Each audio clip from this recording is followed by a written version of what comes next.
구약성경 이사야서 37장 1절부터 20절까지만 보겠습니다. 자, 기도하겠습니다. 하나님, 이 시간에 말씀을 묵상합니다. 오늘도 함께 하시고 아버지의 뜻을 알게 하시고 주님이 기뻐하는 믿음으로 살게 해주시옵소서. 연약한 것은 감추시고 홀로 영광을 받으시옵소서. 부탁하는 예수님의 이름으로 기도하옵나이다. 아멘. 우리는 지난주에 우리의 믿음은 항상 시험을 당한다 그랬습니다. 우리의 믿음이 시험을 당하는 이유는 내 믿음이 정말 믿음이냐, 참된 믿음이냐를 하나님은 알고 싶으시기 때문에 우리는 살면서 시험을 당하는 것입니다. 아마 이 시험에 관한 이야기 중에 우리에게 많은 도움을 주는 이야기가 있어요. 어른들은 옛날에 이런 이야기를 많이 들었는데, 실제로 올림픽, 월드컵, 프로축구, TV, 영화 이런 것들이 활발해지기 전에 1850년경에는 사실 이런 게 유명한 스타나 이런 게 없었습니다. 그때 가장 대중들에게 관심과 인기를 많이 얻었던 사람들은 고개사들입니다. 여러분이 아는 고개사들 아니면 차력술사들 보십시오. 그냥 박스 안에 갇혀서 물속에 잠겼는데 거기를 뚫고 탈출하는 거, 아니면 어떤 사람은 긴 줄 위에서 그냥 줄 하나밖에 없는데 거기에서 고개를 부리는 사람들을 보면서 사람들을 열광을 했다는 거예요. 그 중에서도 가장 위대한 스타가 누구냐? 1859년에 있었던 찰스 블론딘이라고 하는 고개사입니다. 이 사람이 유명해진 이유는 진짜로 말 그대로 까마득히 높은 빌딩이나 이런 사이에 줄을 이어놓고 그 위에서 줄을 발로 밟고 지나다녔다는 거예요. 사람들이 그냥 놀래가지고 자빠져서 이 사람을 보려고 그 당시에 최고의 인기 스타였어요. 근데 이 사람이 1859년 6월 30일 세상에서 깜짝 놀랄 일을 했습니다. 우리가 이미 많이 들었어요. 나이아가라 폭포 위에 48m 높이나 되는 그 높이에다가 폭포 위로 루프를 묶어놓고 혼자서 거기를 지나간 겁니다.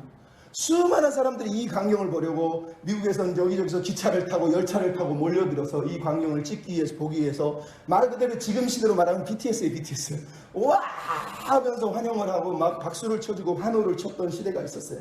이 사람은 사람들이 박수 쳐주는 게 너무 좋았어요. 그래서 화답하기 위해서 뒤로 걸어서, 외줄인데 뒤로 걸어서 가고, 우리가 영화 보면 막 점프 뛰어가지고 한 바퀴 돌잖아요. 그런 것도 하고, 심지어 안대를 하고 걸어가기도 하고, 자전거를 타고 루프 한 줄 위를 지나간 거죠. 얼마나 대단합니까? 사람들이 막 박수를 치고 환호를 하고 난리가 난 거죠. 그랬더니 그 사람이 그렇게 얘기했습니다. 여러분, 감사합니다. 이제 제가 여러분한테 묻습니다. 혹시 당신들 중에 내가 사람을 등에 업고 이 폭포를 건널 수 있다고 믿습니까? 그랬더니 아멘 하는 것처럼 믿습니다 이랬다는 거예요. 그랬더니 이 사람이 한 번 더 얘기합니다. 그러면 내 등에 얹혀서 나와 함께 이 나이아가라 폭포를 지나갈 사람이 있으면 자원해 주십시오. 아무도 손을 들지 않았다는 거예요. 그래서 가만히 보더니 찰스 블론딘이 그럽니다.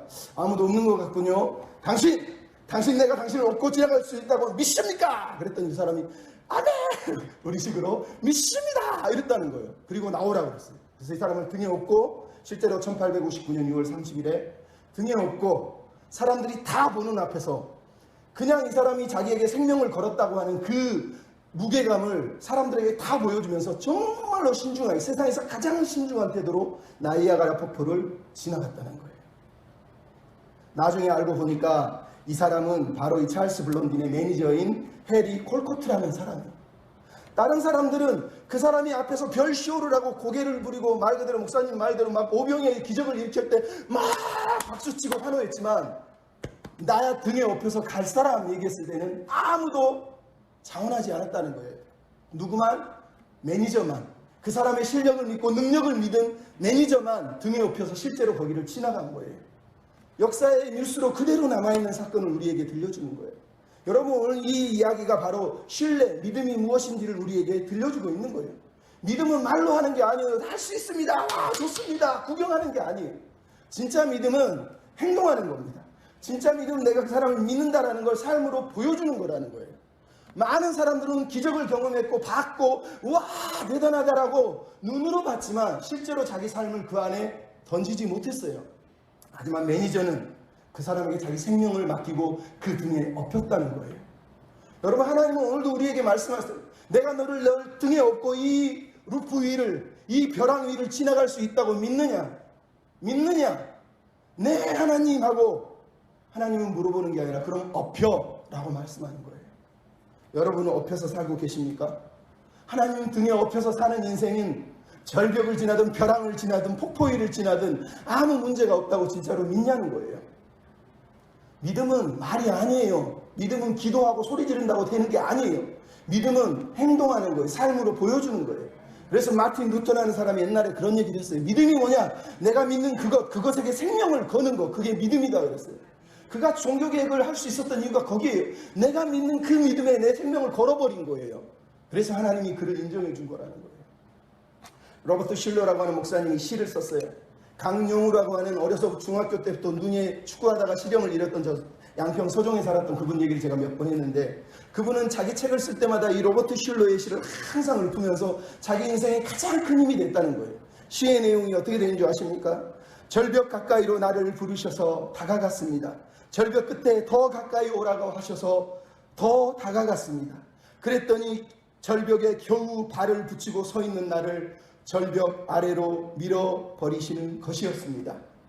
물론 나는 그 절벽 아래로 떨어졌습니다. 그런데 나는 그때까지 내가 날 수 있다는 사실을 몰랐습니다.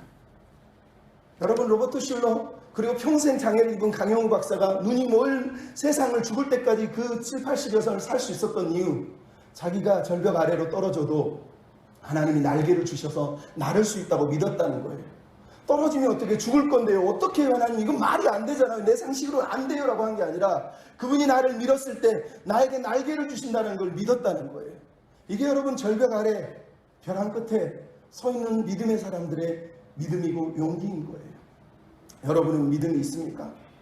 믿음으로 산다는 건 매일매일 하루를 하나님 뜻대로 하나님의 계획대로 이루어진다고 믿어요. 아니, 매일이 아니라 일이 잘못되고 세상이 막 믿음을 시험하고 모든 것이 막히고 절망하고 소망이 없어지고 아무것도 안 될 것 같은 상황에도 언제든지 하나님을 신뢰하고 그분의 계획을 믿고 그분께 삶의 상황을 맡겨드리고 그분께 묻고 응답하는 것, 그게 믿음이에요. 여러분, 우리는 지난 시간에 히스기야 이야기를 들었지 않습니까? 예루살렘은 지금 아무런 소망이 없습니다. 모든 지역의 모든 성들이 아수르에게 집어삼킴을 당해서 달랑 예루살렘만 남아있는 상황이에요. 그 상황에서 하나님은 히스기야에게 계속 사실 이사야에게 통해서 말했어요. 나를 믿으라, 믿으라. 하지만 그 전까지 히스기야는 하나님을 믿은 적이 없어요. 물론 젊어서는 열정적으로 하나님을 뜨겁게 믿었죠. 하지만 나중에 믿음이 식어지니까 자기 뜻대로 계획대로 자기 힘을 의지하고 애국을 의지하고 자기 방식으로 자기 왕권과 세상을 누려볼 생각으로 하나님을 외면한 사람이에요. 근데 그에게 하나님은 이사야를 통해서 또 믿음의 시험을 통해서 그의 믿음을 다시 증명하기를 원하셨고, 오늘 본문 히스기야가 그 믿음을 증명했다고 말하고 있다는 거예요. 여러분, 오늘 본문 이야기는 현실의 이야기.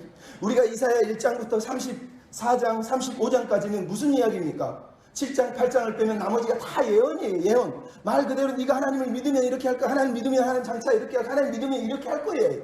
근데 오늘 36장부터 39장, 마지막 4장은 현실의 이야기, 실제 이야기예요. 이사야서 1장부터 그 39장이 전반부고 40장부터 66장이 후반부인데, 이 전반부의 마지막 엔딩을 실제 삶의 이야기를 집어넣어서 우리에게 이사야가 하고 싶은 말이 뭡니까? 믿음은 약속만 믿는 게 아니라 그걸 삶으로 약속을 붙들고 살아가야 된다는 거예요. 살아가야 돼요. 현실에서 정말로 히스기야처럼 모든 소망이 끊어지고 모든 길이 막히고 아무것도 보이지 않고 말 그대로 절벽 아래서 이제 툭 떨어져서 죽을 수밖에 없는, 하나님이 나를 밀어버리신 것 같은 그 상황이 됐을 때, 그때 내가 어떻게 할 거냐는 거예요.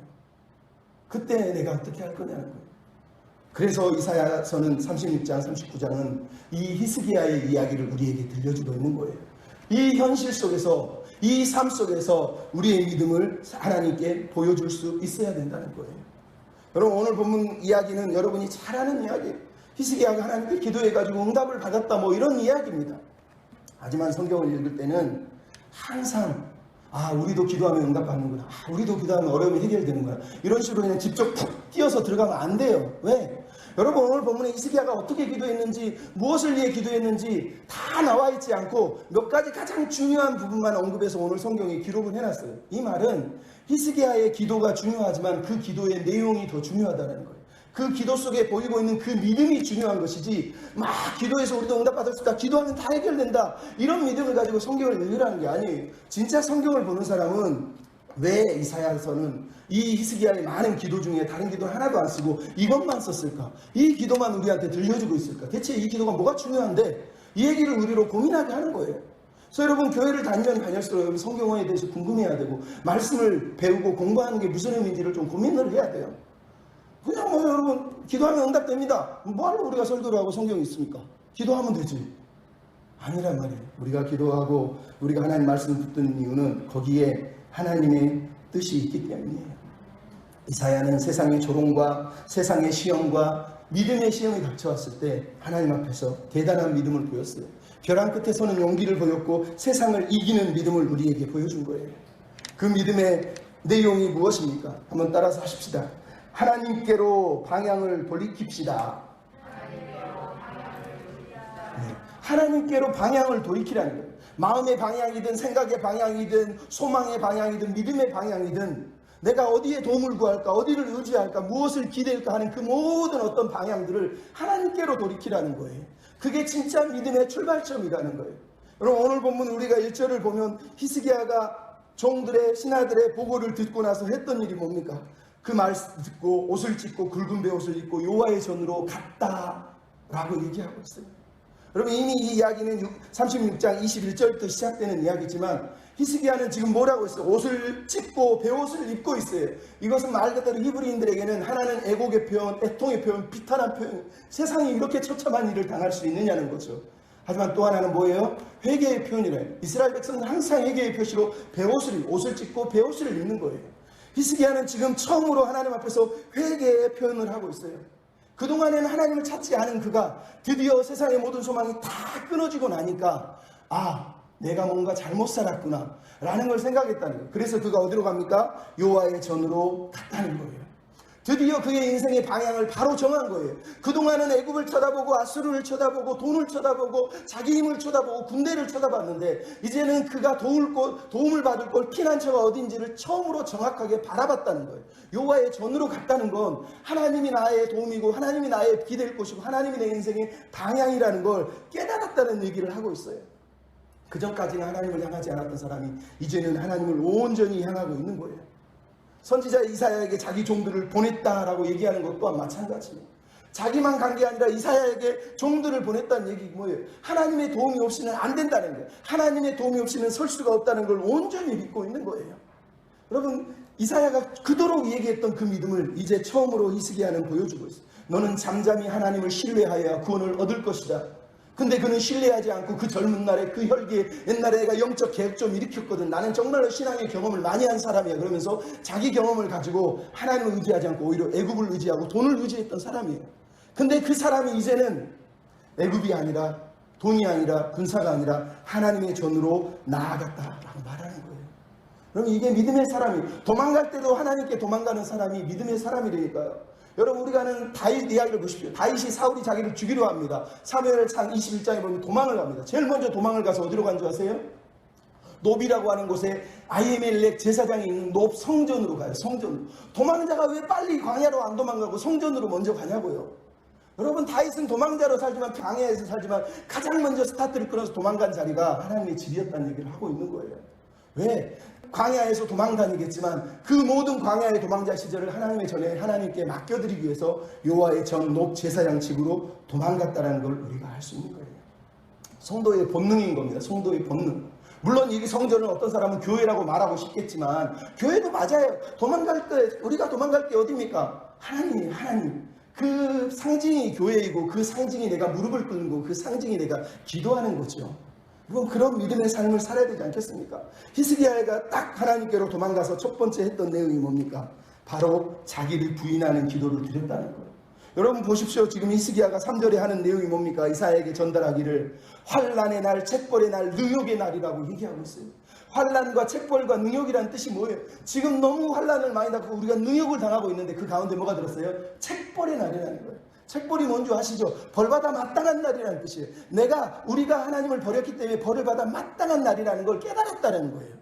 그동안엔 왜 하나님 나한테 이러세요? 뭐 때문에 우리를 괴롭히세요? 이랬던 사람이 이제는 우리가 책벌을 당하는 게 맞습니다라고 자기를 스스로 부인하고 있는 내용을 우리에게 보여주고 있는 거예요. 여러분 하나님은 고난을 통해 항상 깨닫기를 원하셔서 고난을 주고 시험을 주는 거예요. 거기서 깨닫는 사람만이 승리자가 되는 거예요. 그러고 나서 했던 말이 뭡니까? 아이를 해산할 힘이 없습니다. 여러분 이게 진짜 하나님이 요구하시는 삶이에요. 아이를 해산할 힘이 없는 삶을 살고 있다는 거예요. 그동안에는 어땠습니까? 자기 힘으로 애굽을 의지해서 세상을 의지하면 충분히 내가 해산의 수고를 겪어서 아이를 낳을 수 있다고 믿었단 말이에요. 삶을 얘기할 때. 근데 지금 이 세계가 자기 삶을 아이를 낳을 수 없는, 아무 힘도 없는 무능한 연약한 사람이라고 얘기하는 거예요. 여러분, 하나님께 기도하러 나아가는 사람, 진짜 믿음의 사람은 이렇게 기도하는 거예요. 하나님, 나는 아무런 힘이 없습니다. 아무런 힘이 없습니다.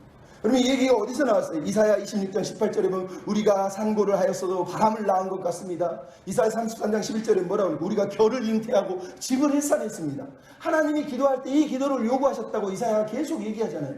근데 이제 드디어 히스기야가 하나님께 이렇게 기도하는 거예요. 우리는 해산할 능력이 없습니다. 우리가 해산을 해도 겨를 낳고 집을 낳을 수밖에 없습니다. 우리 힘으로는 안 됩니다. 이 얘기를 지금 하고 있는 겁니다. 그러면서 4절에 보면 그가 하는 기도에 보면 뭐가 느껴져요? 겸손이 느껴지지 않습니까? 당신의 하나님 여호와께서 들으셨을 거예요. 혹시 견책하실까 합니다. 여러분, 이게 무슨 말인지 알겠습니까? 이사야는 지금 하나님께 기도해 주십시오. 당장 해결해달라고 해 주십시오. 내가 이렇게 어려운데 나 개혁한 사람이요, 내가 종교개혁을 일으킨 히스기야 내가 이스라엘 왕이요, 날 위해 좀 기도하시오, 이러고 있는 게 아니에요. 그가 자신의 죄를 깨닫고 나니까 하나님 앞에 도움을 요청하는 것자 이제는 조심스러워요. 하나님의 뜻을 알기 때문에 그래서 조심스럽게도 하나님이 들으셨을 것 같은데 하나님이 견책하실까 합니다. 혹시 그렇게 해주실 수 있을지 한번 물어봐 주시면 안 됩니까? 라고 이렇게 기도를 하고 있는 거예요. 여러분, 이게 히스기야를 기록한 이유예요. 여러분, 믿음으로 기도한다는 건 내 주장, 내 계획, 내 공로, 내 습관, 내 경험, 내 과거에 내가 했던 일들을 가지고 나가는 게 아니에요. 내 모든 것을 내려놓고 하나님 앞에 도움을 요청하고 하나님 앞에 무릎을 꿇는 거예요. 결국은 히스기야의 기도 속에 자기 고집이 있습니까? 자기 안위에, 자기 자리에 대한, 자기 명예에 대한, 자기 지혜에 대한 지금 기도 내용이 있습니까? 한마디도 없어요. 딱 한마디 있죠. 하나님이 이름이 해방받지 않도록. 그럼 이게 히스기야의 기도에서 나타나고 있는 겸손한 기도라는 거예요. 하나님 우리에게 이런 기도를 요구하신 거예요. 그랬더니 5절로 7절에 하나님이 이사야를 통해서 주신 대답이 나왔어요. 근데 여러분, 여기서 히스기야는 분명히 이사야에게 기도를 부탁했는데 이사야가 기도를 했나요? 아니요. 그냥 툭 대답을 했어요. 대답의 내용은 뭐예요? 아수르는 멸망할 거라는 거예요. 너는 두려워하지 말라는 거예요. 왜 이사야는 히스기야의 그 어려움을 보고 기도를 안 하죠? 이건 기도할 내용이 아니에요. 왜? 하나님이 이사야서에서 계속 주구장창 했던 게 뭐예요? 하나님을 의지하라는 거예요. 근데 기도하러 와서 어떻게 해요? 그러면 뭐라고 얘기합니까? 그래, 하나님 의지해. 여러분, 하나님 말씀이 이미 있는데 왜 그걸 기도로 합니까? 말씀은 이미 정해진 거예요. 이사야는 지금 그거 가지고 그래요, 내가 안수해 줄게요, 내가 하나님 앞에 물어볼게요, 내가 하나님의 비밀을 알아서 다시 가르쳐 줄게요, 이렇게 말하지 않아요. 하나님의 뜻은 이미 결정되어 있기 때문에 그런 거예요. 여러분이 교회 다니면서 하나님 뜻은 다 아는데도 불구하고 머리를 들이밀며 기도해달라고 얘기하는 사람들이 참 많습니다. 어리석은 겁니다. 그건 기도할 게 아니라요, 우리가 말씀을 붙드는 거예요. 이사야가 히스기야에게 했던 말이 뭐예요? 아수르는 무너진다는 거예요. 이 얘기를 언제부터 했습니까? 히스기야에게 했던 말이 이미 이사야 8장에도 나오고요. 아수르는 멸망할 거야. 아수르가 너희를 때리러 왔지만 결국은 무너질 거야 라고 하나님이 계속 들려준 얘기예요. 하나님은 계속 말했어요. 네가 돌아오면 아수르는 망한다. 네가 돌아오면 아수르는 떠난다는 거예요. 그래서 이사야가 아수르가 떠난다는 얘기를 그냥 하는 거예요. 네가 할 일은 뭐냐? 두려워하지 말라는 거예요. 두려워하지 말라는 거예요. 두려워하지 말라는 뜻이 뭐라고요? 하나님을 믿으라는 거예요. 믿는 구석이 있으면 두렵지 않다는 얘기 아닙니까? 여러분, 이사야 7장 8장에 보면 뭐가 나옵니까? 하나님이 아하스왕, 히스기야의 아버지인 아하스왕이 시리아 에브라임이 쳐들어오는 걸 보고 벌벌벌 떠니까 찾아가서 이사야 7장 4절에 뭐라고 해요? 너는 조용히 잠잠히 하나님을 두려워하고 저들을 두려워하지 마라. 네가 믿으면 하나님이 도와주신다 그랬어요. 근데 아하스는 어떻게 했습니까? 하나님 믿기를 거절하고 아수르에게 도움을 요청했어요. 그런데 오늘 보면 히스기야는 어떻게 합니까? 너는 조용히 하고 잠잠히 하고 여호와를 신뢰해야 구원을 받을 것이다. 그 말을 기억하고 그가 지금 하나님에게 도움을 구하고 있는 거예요. 그랬더니 이사야가 던진 말은 똑같았어요. 아버지에게 했던 말하고 똑같은 거예요. 너는 잠잠히 두려워하지 말고 하나님을 신뢰하라는 거예요. 히스기야에게 던진 숙제가 뭐예요? 하나님을 신뢰하라는 거예요. 두려워하지 말라는 말 그대로 하나님만 바라보라고 얘기하는 거예요.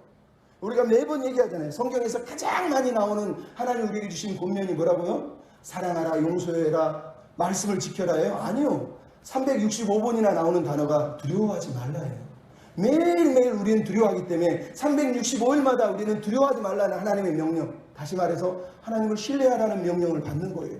믿는다는 건 한번 내가 어디 가서 불받아서 기도해서 믿는 게 아니라 매일 하나님을 믿어야 돼. 매일 하나님을 신뢰해. 어제 믿은 하나님을 오늘도 믿고 오늘도 신뢰해야 된다니까요. 그게 하나님이 요구하는 거예요. 우리는 약속 믿고 굳게 서, 약속 믿고 굳게 서, 그러면서 주의 약속하신 말씀 위에서, 그러면서 그 말씀 위에 굳게 서는 것만이 우리가 할 일이에요. 하나님은 그 믿음을 요구하시는 거예요. 왜? 하나님 아수르 왕을 결국은 소문을 듣고 돌아가서 죽게 만들 거라고 7절에 얘기하고 있지 않습니까? 하나님이 하실 건데 그거 믿니? 라고 물어본 거예요. 그럼 배영희라고 하는 사모님이 계세요. 22년 전에 개척교회 시절에 설립 2개월밖에 안 됐는데 갑자기 주일 예배 드리고 집에 가서 햇 5일을 먹었는데 배가 살살 아프더니 너무너무 아픈 거예요. 그래서 사실 아기가 태어날 때가 안 됐는데 이제 갓 결혼한 사모가 애가 갑자기 나오려고 그러는 거예요. 병원에 급히 달려갔더니 아침에 뱃속에 1.9kg밖에 안 된 아기가 그것도 45일이나 먼저 태어나 버린 거예요. 난리가 난 거예요. 애가 태어났는데 울지도 않고 먹지도 않고 창자도 띄지 않고 막 간호사가 엉덩이를 때리니까 그때서 에앙 하고 울더라는 거예요. 그래서 그 아이를 키우고 있는데 딱 보니까 산소호흡을 못하니까 산소호흡기를 해가지고 아이를 살리는데 주변에서 아이고 개척교회를 하셨는데 목사라네요. 아이고 하나님 믿는다며. 그러면서 막 조롱하는 소리가 들려요. 너무너무 가슴이 아파요. 폐혈증이 걸렸다는 거예요. 태어난 아기가. 그래서 이 사모가 당장 그 길로 교회로 뛰어갑니다. 그래서 교회에서 무릎을 꿇고 하나님 도와주세요. 하나님 도와주세요. 기도하는데 마음의 평안이 쭉 찾아오더라는 거예요. 자기 외할머니는 매일 교회에서 철야를 하다가 또 아이한테 병원에 와서 창가에 있어서 또 기도하고 옛날에 김은수 목사님 얘기가 없다니 아이고 목사님 막 이러신 것처럼 얼마나 어머니들이 그렇게 급하겠어요. 그렇게 기도를 했다는 거예요. 사람들이 계속 조롱하면서 아이고 목사님 목사라며요. 예수 믿는다면 어떻게 그런 애를 태어나게 하셨을까. 근데 이분들이 하나님 앞에서 원망하고 싶은 마음 불평하고 싶은 마음이 너무너무 많은데도 꼭 참고 17일을 기도를 했어요. 그랬더니 어느 날 하나님이 새벽 기도하는 외할머니에게 이 아이를 내가 안고 있다 걱정하지 마라 이러더라. 그래서 그 얘기를 듣고 엄마가 병원으로 막 뛰어갔더니 세상에 숨도 못 쉬고 창자도 안 움직이고 먹을 것도 못 먹던 아이가 그 아침에 우유도 20cc나 먹고 창자도 뛰고 숨을 쉬고 있더라는 거예요. 그거를 보고 주변에 있던 간호사라든가 그 돌보는 사람들이 와 하나님은 살아계시네요 그러면서 자기 교회로 와서 교회의 일꾼이 되어버렸다는 거예요. 여러분 우리는 해산할 능력이 없어요. 하나님을 의지하고 방향을 정하면 하나님 힘을 주시는 겁니다. 두 번째 따라 하십시다. 목적을 하나님의 영광에 둡시다. 인생의 목적, 삶의 목적, 비전의 목적, 우리가 살아가는 모든 목적들을 하나님의 영광에 집중해야 된다는 얘기를 하고 있는 거예요. 여러분 히스기야의 기도에 하나님이 응답하신 내용이 8절, 9절에 나오죠. 그가 소문을 듣고 7절에서 그가 소문을 듣고 돌아갈 거라 그랬는데 제일 먼저 한 게 1차적으로 소문을 들었다는 거예요. 그래서 사내립이 소문을 듣고 랍사게를 불러서 애굽이 쳐들어온다는 얘기를 듣고 애굽과 싸우려고 지금 뒤로 돌아서고 있는 거 퇴각하는 모습을 보여주고 있어요. 하나님은 약속을 지키신 거죠. 1차적인 부분적인 약속을 지킨 거예요. 근데 돌아간 게 아니라 돌아가면서 뭘 했다고요? 자기 종들을 보내서 항복 강요 문서를 보냈어요. 10절부터 13절의 내용이 그거 아니에요? 너 항복하라는 거예요. 너 히스기야 너 하나님 믿는다고 까불고 있는데 하나님 너희 못 구해준다 그러면서 지금 히스기야를 다시 조롱해요.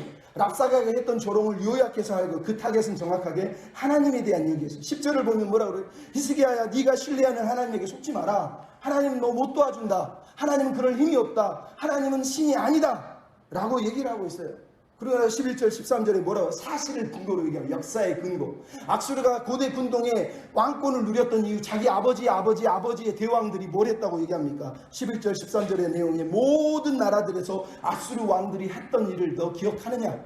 아무 나라도 이 왕들에게서 구원을 받지 못했다는 거예요. 12절은 뭐라 그럽니까? 우리 조상들에게 멸했던 신들 중에 그 어느 신들이 살아남았느냐? 없다는 거예요. 13절은 뭐라 그럽니까? 그 나라의 왕들 중에 지금 왕들이 살아남은 왕이 있느냐? 없다는 거예요. 한마디로 얘기하면 하나님을 신뢰하는 건 말 그대로 헛소리다 헛소리.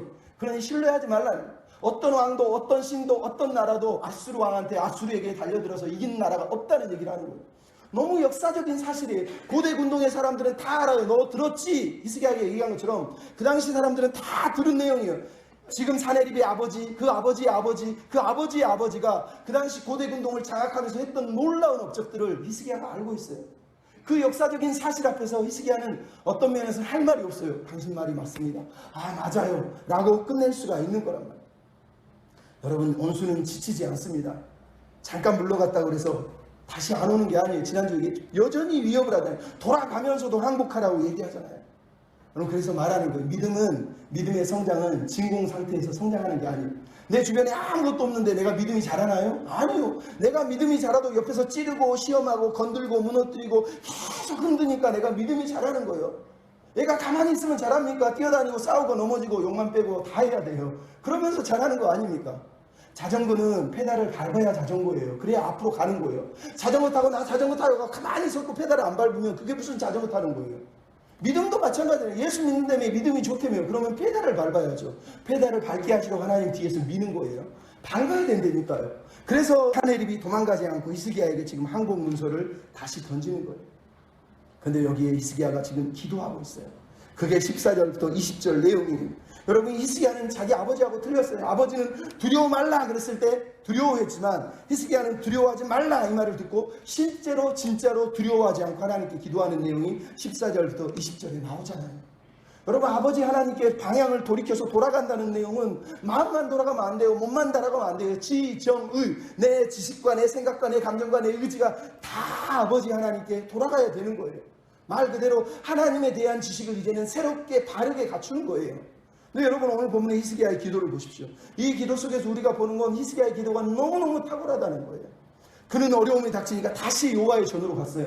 그는 이제는 딴 데를 쳐다보지 않아요. 다시 여호와의 전으로 갔다는 얘기는 정확하게 자기가 갈 곳을 이제는 헷갈리지 않는다는 얘기를 하고 있어요. 뿐만 아니라 그 서신을 딱 여호와의 전에서 딱 펴놓고 하나님께 기도하고 있어요. 하나님이 내용을 몰라서 지금 기도하나요? 아니에요. 전에는 의복도 찢었는데 지금 의복을 찢는 게 아니라 그냥 편지를 펴놓고 기도를 하는 거예요. 왜 그렇겠어요? 이건 자기 문제가 아니라 이제는 하나님 문제라는 거. 하나님의 이름을 모욕당하셨기 때문에 하나님 당신이 해결해야 된다. 나는 하나님 당신 때문에 너무 가슴이 아픕니다. 당신이 조롱당하는 게 나는 화가 납니다. 그러면서 하나님 앞에서 하나님의 이름에 지금 마음이 동감을 하고 공감을 하고 있는 내용을 우리에게 보여주고 있는 거예요. 편지를 폈다는 게 어려운 일 당할 때마다 내가 구구절절 막 써가지고 와가지고 읽으라는 게 아니에요. 그 내용 속에서 하나님의 영광이 가려지고 하나님의 이름이 가려진 그것 때문에 이걸 펴놓고 있는 거라는 거예요. 그 내용이 지금 16절, 17절에 히스기야의 기도 속에 등장하잖아요. 기도 속에 하나님의 이름이 5가지가 나오고 있죠. 이건 교리적인 고백이 아니에요. 히스기야가 머리로 알고 있는 하나님에 대한 고백이 아니에요. 이건 실제적인 지금 현실 속에서 적들이 우리를 죽이려고 하는 그 상황에서 드린 5가지 하나님의 이름이에요. 그 이름의 내용이 뭡니까? 16절에 보면 4가지가 나와요. 그룹 사이에 계신 하나님. 여러분, 그룹은 천사를 말해요. 천사는 하나님 만든 피조물 중에 가장 뛰어난 존재를 말합니다. 그 그룹 사이에 하나님이 계시다는 얘기는 말 그대로 하나님이 모든 만물을 통치하고 다스린다는 뜻이에요. 뿐만 아니라 그룹 사이가 어디입니까? 하나님이 그룹 사이에 뭘 놓으셨습니까? 언약궤를 놨다는 거예요. 언약궤를 하나님은 이사야서에 보면 뭐라 그래요? 하늘은 내 보좌요 땅은 내 발등상이다. 하나님의 발등상이 바로 언약궤예요. 말씀으로 통치한다는 뜻이에요. 하나님은 세상을 말씀으로 다스리지 않습니까? 또 이 언약궤에 뭐가 있어요? 우리는 이걸 시은자, 시은소라고 얘기해요. 시은좌, 시은소라는 말은 은혜를 베푸는, 시해하는 자리, 은혜를 수요하는 자리라는 뜻이에요. 그룹 사이에 계신 하나님이라는 게 뭐예요? 온 땅을 다스리고 통치하시는 하나님, 우리에게 나에게 은혜를 베푸실 하나님이라고 기도하고 있는 거예요. 그럼 히스기야는 정확하게 하나님을 이제는 이해하고 있어요. 그 다음에 나오는 게 만군의 하나님이에요. 만군의 하나님, 말 그대로 아수르조차도 이제 하나님이 다스리지 않습니까? 라고 기도하고 있잖아요. 뿐만 아니라 16절에 유일하신 하나님. 사내립이 뭐라고 그랬습니까? 모든 신들은 다 가짜다. 지금 히스기야는 뭐라고요? 하나님만이 유일하시다. 쉐마 이스라엘. 신명기 6장에 이스라엘의 고백을 지금 하고 있습니다. 그리고 16절에 하나님은 창조주 하나님이다 라고 얘기하고 있어요. 하나님은 우상이 아니라는 거예요. 모든 세상의 신은 우상이지만 하나님은 우상이 아니라고 고백을 하고 있는 거예요. 그리고 마지막에 드린 게 뭐예요? 살아계신 하나님. 살아계신 하나님. 지금도 눈을 뜨고 계시고 귀를 기울이고 계시고 보고 계시고 듣고 계시고 아침에도 말씀하시는 다 보시고 아시는 하나님이라는 얘기예요. 왜 히스기야가 편지를 딱 폈겠어요? 하나님이 실제로 눈을 부릅뜨고 보고 있다는 걸 믿기 때문에 편지를 편 거 아닙니까? 지금 히스기야가 드리고 있는 기도의 내용이에요. 여러분, 왜 이 기도 내용을 여기다 썼겠어요? 히스기야가 다른 기도를 안 했겠습니까? 성전에 가서 그가 다른 기도를 안 했겠냐고요. 근데 이 기도만 써놓은 거예요. 왜? 믿음의 기도, 하나님이 인정하는 기도는 이런 거라는 거예요. 이 기도 속에 히스기야의 기도의 내용이 있습니까? 하나님, 내가 왕자리를 뺏길 것 같아요. 내 나라가 망할 것 같은데. 하나님, 나 어려움 당하고 있다. 하나님, 힘들어 죽겠는데. 하나님, 나 어떻게 해야 됩니까? 자기 중심의 기도가 들어있냐고. 한마디도 없어요. 믿음으로 드리는 기도란 이런 거다라고 이사야서가 지금 말하고 싶은 거예요. 이사야 전체를 통틀어서 하나님께 믿음으로 기도하고 싶으면 이렇게 하라는 거예요. 내 문제 붙들고 내 고민 붙들고 하나님 이거 어떻게 해야 돼요? 이렇게 살지 말고 그분의 이름, 그분의 영광, 그분의 뜻을 붙들고 그분의 이름을 위해서 기도하라고 지금 말씀하고 있는 거예요. 그래서 17절에 나오고 있는 내용이 뭡니까? 살아계신 하나님의 이름을 회방한 말을 들으셨지요. 회방한 말을 들으셨지요. 하나님의 이름을 조롱하고 회방한 것 하나님 들으셨지요 라고 기도하고 있는 거예요. 여러분 이 기도를 누가 했습니까? 기도가 아니라 실제로 이 고백을 다윗과 골리앗 전쟁에서 다윗이 했어요. 여러분 골리앗이 무려 40일 동안 이스라엘 군사들 앞에 서서 40일 쥐하러 나와서 이스라엘 군대를 모욕하면서 니네들 나와 싸워서 한 명이라도 이기면 내가 니네들 종이 되고 니네들이 지면 너희들 다 내 종이 돼야 된다면서 하나님의 군대를 모욕했어요. 그 대단한 사울 왕도 그 믿음 좋다는 형들도 제사장들도 아무도 거기에 대답 못하고 입을 딱 닫고 있었단 말이에요. 근데 어린 다윗이 우연히 형들을 방문했다가 블레셋 사람들의 소리를 듣고 뭐라고 그럽니까? 저 하나님의 군대를 모욕하는 저 블레셋 사람 할례받지 못한 인간을 왜 가만히 놔줍니까? 내가 모욕하는 이스라엘 군대 하나님의 이름으로 너에게 간다. 너는 단창으로 오지만 나는 여호와의 이름으로 간다. 그러면서 달려들어서 골리앗의 이마박을 깬 게 다윗이에요. 여러분 히스기야는 지금 그거를 기억하고 있는 거예요. 다윗 왕의 믿음이 뭐예요? 하나님의 이름이 모욕당할 때 분노를 했지. 자기 이름이, 자기 영광이, 자기 지위가 내가 누군데 그러면서 자기 모욕당하는 걸 화낸 사람이 아니에요. 그는 자기 모욕이 아니라 하나님의 이름 때문에 분노하고 있는 거예요. 그래서 지금 얘기하는 하나님 당신의 이름이 회방을 당했는데 들으셨지요? 보셨지요? 살아계신 하나님께 기도했다니까요. 그 정점이 20절에 나오지 않습니까? 20절 다 같이 한번 읽어봅시다. 시작. 우리 하나님 여호와여 이제 우리를 그의 손에서 구원하사 천하 만국이 주만이 여호와이신 줄을 알게 하옵소서. 여러분 지금 히스기야의 기도의 방점은 자기 나라의 구원이 아니에요. 하나님의 영광, 하나님의 비전이 가장 중요한 구원의 이유라고 말하고 있는 거예요.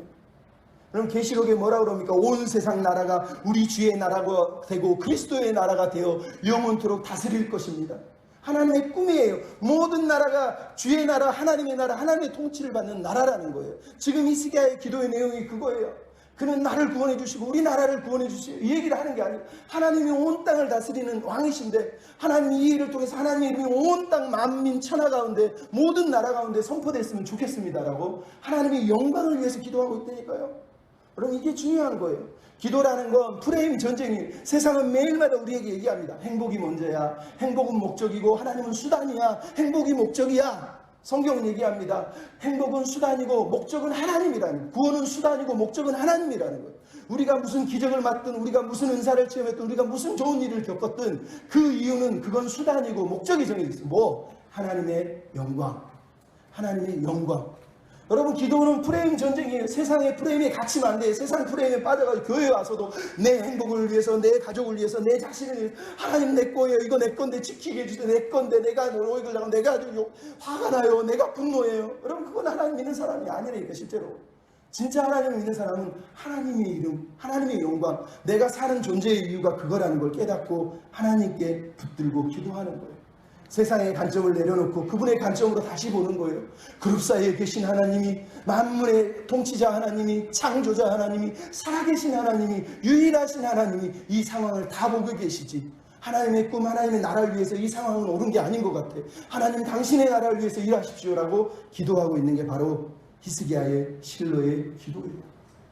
그래서 여러분 기도는 응답하는 거예요. 기도는 하나님 응답해 주세요 라고 기도하는 게 아니에요. 그건 그 다음 얘기예요. 우리가 하는 기도는 하나님께 응답하는 거예요. 어떻게 응답해요? 그분의 뜻을 알기 때문에, 그분의 비전을 알기 때문에, 그분의 영광을 알기 때문에 거기에 맞춰서 기도하는 게 응답하는 거고 거기에 맞춰서 사는 게 응답하는 거예요.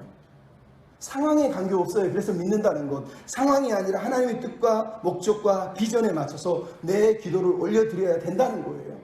물론 이 말을 듣고 그러면 아무 기도도 하면 안 되나요? 아무 기도나 해도 돼요. 우리가 믿음이 연약할 때는 그냥 별 기도 다 해도 해요. 하나님 저거 없애주십시오. 죽여주십시오. 뭐 다 해도 되지만 믿음이 잘하면 그렇게 못해요.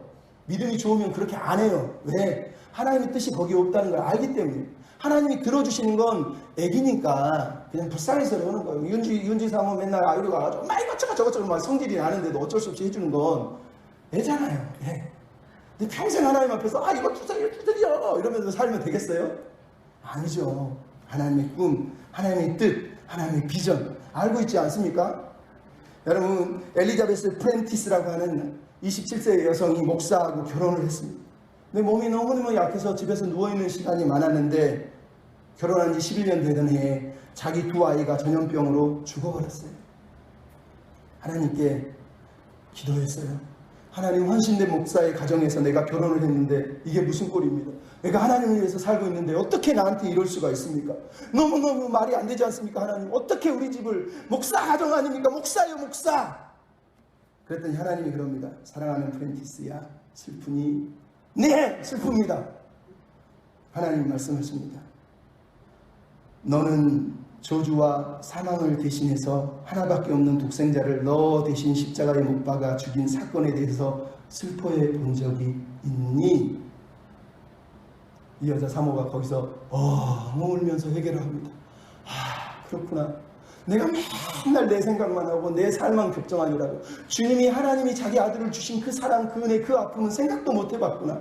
그러면서 거기서 울면서 기도합니다. 하나님, 저는 그동안 세상의 기쁨만을 위해 살았습니다. 하지만 이제는 하나님만 바라보고 이제는 하나님만 위해서 살겠습니다. 이제는 하나님의 영광만을 구하면서 사는 게 내 기도의 제목이고 소원입니다.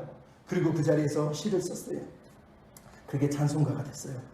내 구주 예수를 더욱 사랑, 엎드려 비는 말 이것일세. 내 진정 소원이 내 구주 예수를 더욱 사랑, 더욱 사랑, 더욱 사랑, 진정으로 사랑. 이 여자가 깨달은 게 그거예요. 아들을 잃고 그 슬픔과 고통 속에서 내가 할 일이 뭐냐? 하나님을 더 사랑해야 된다는, 하나님을 더 많이 사랑해야 된다는 거예요. 여러분, 우리 하나님을 믿습니까? 어떤 기도를 드리고 있습니까? 내가 못 모를 때, 어렸을 때 내 말 듣는 기도 해야 돼요. 내가 원하는 기도 막 해야 돼요. 그럴 수 있어요. 하지만 하나님을 진짜로 사랑하는 사람은 하나님의 마음을 알면, 하나님의 사랑, 하나님의 은혜를 기억하면 하나님을 향해서, 하나님의 영광을 위해서 기도하게 되어 있습니다.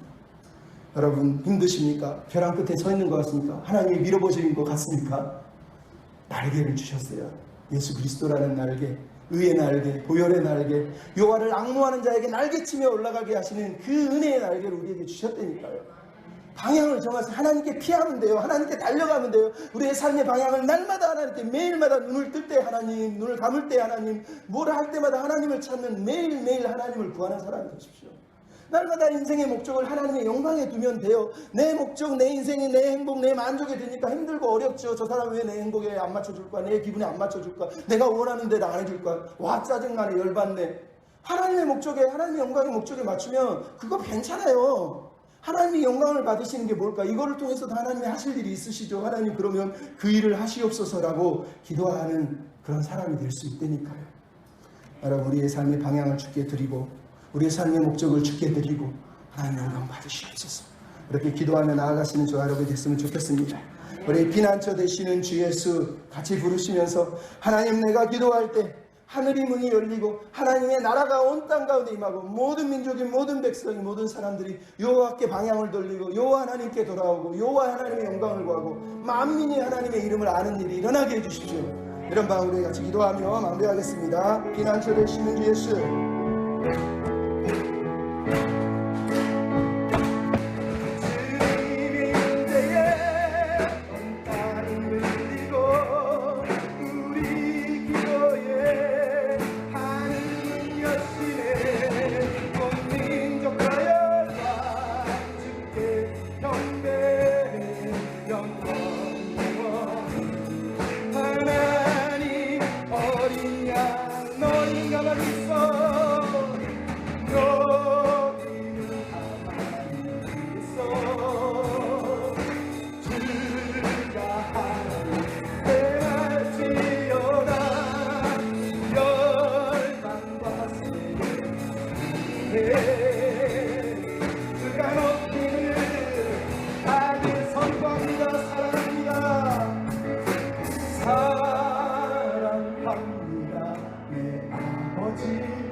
주님 오시는